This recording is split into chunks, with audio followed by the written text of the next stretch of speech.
সুপ্রিয় দর্শক আসসালামু আলাইকুম, কেমন আছেন আপনারা? নিশ্চয়ই ভালো আছেন। আজকের ভিডিওতে আপনাদের সবাইকে স্বাগত জানাচ্ছি। আজকে আমি আপনাদের সাথে শেয়ার করব বাচ্চাদের খাওয়ানোর ক্ষেত্রে কতটুকু সময় ব্যয় করবেন বা কতক্ষণ সময় ব্যয় করবেন। এর থেকে যদি অতিরিক্ত সময় ব্যয় করেন তাহলে খাবারের গুণগত মান নষ্ট হয়ে যাবে। চলুন জানাচ্ছি সব কিছু। আমরা কিন্তু আমাদের বাচ্চাদের খাবার দাবার নিয়ে অনেক বেশি অ্যালার্ট থাকি।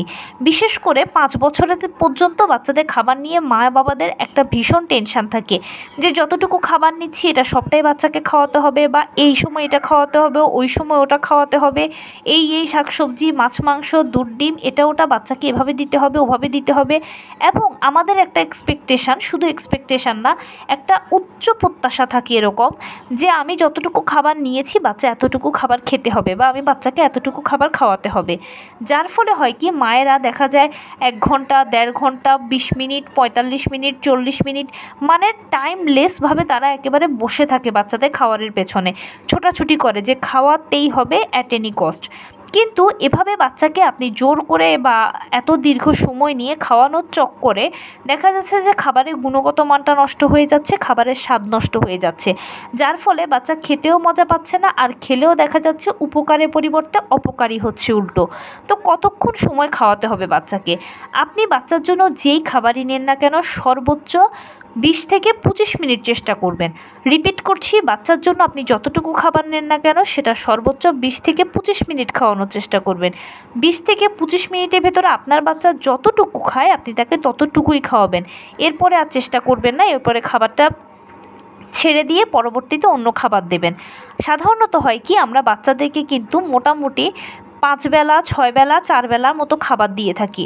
যেমন সে 3 বেলা তো খায়, 3 বেলার বাইরে হয় কি যে সকাল থেকে দুপুর পর্যন্ত খাবারের মাঝখানে, বড় খাবারের মাঝখানে, যেটা আপনি সকালের ব্রেকফাস্ট থেকে লাঞ্চ, এই 2-এর মাঝখানে দেখা যায় যে অনেক সময় বাচ্চাকে আমরা 1বার বা 2বার কিন্তু ছোট ছোট মিল দিয়ে থাকি। অনেকে ফল দিয়ে থাকে, অনেকে দেখা যায় প্লেন কেক দেয়, অনেকে আবার দেখা যায় প্যান কেক দিয়ে থাকে, অনেকে আবার দেখা যায় হাতে তৈরি করা স্যুপ দেয়, বা কিছু না কিছু একটা ঘরে তৈরি করা আমরা বাচ্চাকে দিয়ে থাকি, বা কোনো একটা খাবার আমরা বাচ্চাকে দিই। তো মাথায় রাখতে হবে যে প্রথম খাবারটা, যেমন আপনি সকালের নাস্তাটার কথাই যদি ধরি, তাহলে এটা 20-25 মিনিট চেষ্টা করলেন, সে যতটুকু খায় খেলো, এরপর ওটা ছেড়ে দেবেন এবং পরবর্তীতে তাকে যে আপনি স্ন্যাক্সটা দেবেন বা যে ফলটা দেবেন বা যে জুসটা দেবেন সেটার জন্য কিন্তু আপনাকে সময় দিতে হবে, সুযোগ দিতে হবে।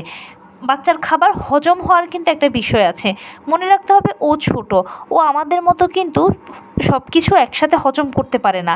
এত কিছু যদি আমরা তাকে প্রেশার দিতে যাই তাহলে তার কি হবে, হিতে বিপরীত হতে পারে। সেজন্য বাচ্চা যতটুকু 20-25 মিনিটে খেতে পারে খাওয়াবেন, তারপরে ছেড়ে দেবেন, ছেড়ে দিয়ে পরবর্তীতে আবার অন্য একটা খাবার তাকে দেবেন। দেখবেন সে উইলিংলি খাচ্ছে, প্লাস খাবারের গুণগত মানও নষ্ট হচ্ছে না, খাবারের স্বাদও নষ্ট হচ্ছে না। এটা আপনি আমাদের বড়দের ক্ষেত্রেও চেক করে দেখতে পারেন যে আমরা যদি দীর্ঘক্ষণ খাবার রেখে খাই তাহলে খাবারের স্বাদ নষ্ট হয়ে যায় এবং খাবারটাও খেতে ভালো লাগে না। কিন্তু যদি আমরা একটু শর্ট টাইমের মধ্যে খাই তাহলে খাবারের স্বাদও নষ্ট হয় না, খেতেও ভালো লাগে।